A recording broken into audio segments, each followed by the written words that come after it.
Welcome to the Explainer. Today, we are going to completely demystify the so-called black box of machine learning. We hear about artificial intelligence and predictive models all the time, right? People talk about them like they're some kind of untouchable magic. But honestly, they're just highly logical systems. And we're going to prove that right now by building a complete end-to-end data science project in Python. I want you to think of it kind of like a factory assembly line. We're going to take messy, raw data in at one end, run it through a series of structured transformations, and output this incredibly powerful predictive oracle at the other. All right, let's jump in. Okay, so here's our highly structured assembly line for today. We'll be moving quickly through 5 distinct phases: the foundation, the refinement, the engineering, the brain, and finally, the application. Starting off with Phase 1, the foundation. This is where we build the pipeline and actually import our dataset. Every good factory needs a totally rock-solid foundation, right? Well, in data science, Python is our ultimate factory floor.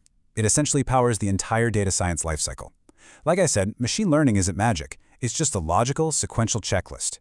Look at this. We import our raw materials, we clean them up, we explore the data to find underlying patterns, we train our model, and then we predict. That's the whole shebang. And we'll be relying on Python's core libraries, things like pandas and scikit-learn, to execute every single step of this process. So we start by importing a simulated clinical dataset. Let's imagine we're trying to predict if a medical treatment will succeed or not based purely on patient factors. We load this up into a pandas data frame, which is essentially just a 2D table, but take a look at this. Notice those question marks and the red nans? Those are missing values. We even have a completely identical duplicate row in there. It's a mess, and we absolutely cannot feed this garbage to an algorithm yet. Which brings us to Section 2, the refinement. This is all about data cleaning and exploring. Here's a harsh truth about machine learning. Algorithms cannot learn from garbage data. If you feed a model broken records, it is going to give you broken predictions. Actually dealing with this takes up to 80% of a data scientist's time. It's a huge chunk. To clean our data set, we have to drop those duplicated rows so we don't artificially inflate our counts. Then we use a technique called imputation to fill in those missing gaps with the column's average. That way we don't skew reality. Finally, we do some feature selection. We just drop irrelevant noise columns. Things like the patient ID, which, think about it, has absolutely zero mathematical bearing on a clinical outcome. Next up is exploratory data analysis, or EDA for short. We really want to deeply understand our data before we try to model it. And data visualization is absolutely our best tool here, using Python libraries like matplotlib and Seaborn. Just as a quick example, looking at a simple bar chart comparing treatment successes to failures gives us this immediate, intuitive sense of our data's balance. But we don't just rely on visual charts. We also use built-in pandas methods like describe and info. Honestly, these are lifesavers. They generate summary statistics in an absolute instant. They show us the mathematical distribution of our clean data, let us check our data types, and allow us to see exactly how different variables correlate with one another. It's kind of like running a vital signs check on our dataset before we send it off to the engineering department. All right, moving right along to Section 3, the engineering. Let's look at feature selection and data splitting. Now we have to create a fair testing environment. Listen, you must never, ever evaluate a machine learning model on the exact same data it used to learn. If you do, it just memorizes the answers, kind of like a student with a test key. It's useless. Instead, we do what's called a train-test split. We send 80% of our data into a training pool to teach the model all the mathematical patterns, and we hold back the remaining 20% in a testing pool. That way we can evaluate it later on, completely unseen information. But before we can actually begin that training, there's one last crucial engineering step, and that is feature scaling. Machine learning models often get really confused when numeric features have wildly different ranges. For instance, think about an age variable that ranges from 18 to 70 compared to a biomarker level that only goes from 0.5 to 5.0. To fix this imbalance, we use a tool called the standardizer. This mathematically centers all our data around the mean of 0 with a standard deviation of 1, putting everything on a perfectly level playing field. Oh, and a quick pro tip. To prevent data leakage, we strictly apply the fitting step only to our training set. Now for the really fun part. Section 4, the brain. Training the model and evaluating its accuracy.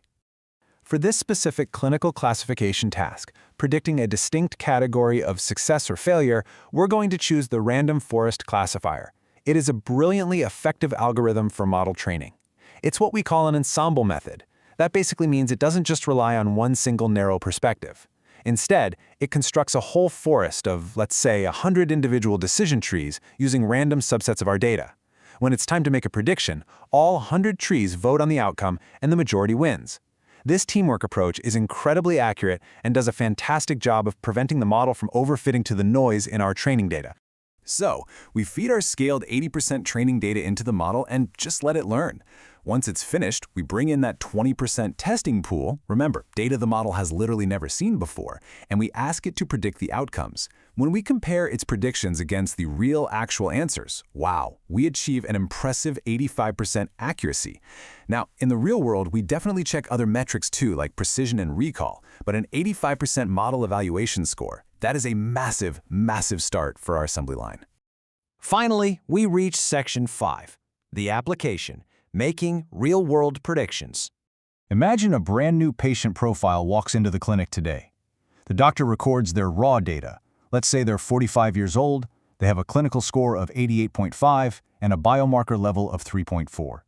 Now, we can feed this raw data array right into our finished pipeline to see exactly what will happen.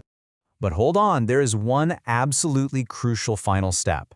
Our model only understands data in that perfectly scaled format we trained it on, right? Therefore, we have to pass this brand new patient profile through the exact same standard scalar transformation layer that we set up earlier. Once it's properly scaled, we simply hand it over to our random forest model and boom! It instantly calculates the probability of treatment success based on all those historical patterns it learned. And just like that, the black box is wide open. We've successfully built an entire assembly line from scratch using Python. We imported messy raw materials, we refined and cleaned them, we engineered them perfectly, we trained a powerful random forest predictive engine, and we deployed it to make predictions on completely new data. It's a highly logical, structured process. And guys, this exact same logic powers everything out there, from your Netflix recommendations to bank loan approvals. Which leaves me with just one final question for you. Now that you actually understand the mechanics of this pipeline, what incredible insights are you going to build with your own data? Thanks so much for joining me on this explainer, and I will catch you next time.